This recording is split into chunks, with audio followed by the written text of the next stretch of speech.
हा कागदी कप म्हणून याच्यामध्ये आपण चहा पितो. या कागदी कपाच्या आतून प्लास्टिकची एक लेअर असते.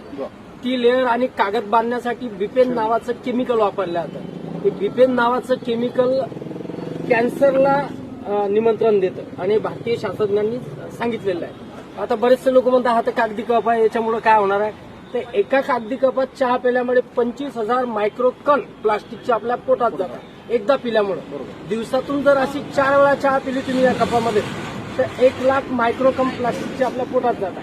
ते गेल्यामुळे तुम्हाला 100% कॅन्सर होतो म्हणजे होतो, त्यात काही दुमत नाही. आणि तुमच्याकडे जर समजून घ्या कॅन्सरचा इलाज करण्यासाठी करोडो रुपये असतील तर आपण नक्की घ्या, काही हरकत नाही. हा कप जर फाडून पाहिलात तुम्हाला प्लास्टिक दिसणार नाही, पण हा कप जर तुम्ही असं पाण्यामध्ये भिजवला आणि याला थोडंसं असं स्कर्प केलं तर बघा मी तुमच्या समोर दाखवतो तुम्हाला. आणि हे जे प्लास्टिक आहे हे वितळतं आणि वितळल्याच्या नंतर चहाच्या वरती एक थर येतो. आपल्याला असं वाटतं की हा पत्तीचा थर आहे का, चहा घट्ट झाली म्हणून थर आला का, दूध साईचं होतं म्हणून थर आला का, असं आपल्याला वाटतं. तर ह्या सगळ्या गोष्टी बोलायचा भात बोलायचा कडी आहे.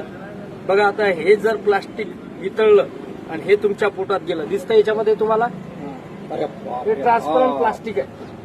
हे गरम पाणी किंवा गरम कोणताही पदार्थ टाकला की ते ताबडतोब वितळतं आणि वितळल्यामुळे ते तुमच्या पोटात जातं.